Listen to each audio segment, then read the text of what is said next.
শুভ সকাল বন্ধুরা। এই দেখো আজকে বাগদা চিংড়ি নিয়ে এসছে। এইগুলো হচ্ছে বাগদা চিংড়ি। তো এই চিংড়ি মাছ দিয়ে ইঁচড় বানাবো। এই ইঁচড়টা কেটে নেব। এই একটা বেগুন আছে, অনেকদিন হয়ে গেছে, বেগুনটা ভাজা করব। তো এই চিংড়ি মাছটা কেটে বেছে নিই।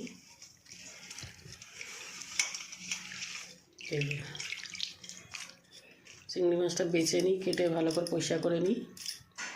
তো ইঁচড়টাও কেটে নিই বন্ধুরা। ভিডিওটা ভালো লাগলে লাইক করে দেবেন বন্ধুরা। এই যে আমার চিংড়ি মাছ দিয়ে ইঁচড় রান্না হয়ে গেছে।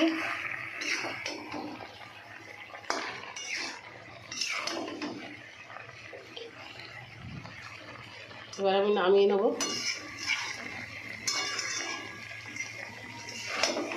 ভিডিওটা ভালো লাগলে বন্ধুরা লাইক শেয়ার কমেন্ট করে দেবেন, সাবস্ক্রাইব করে দেবেন বন্ধুরা।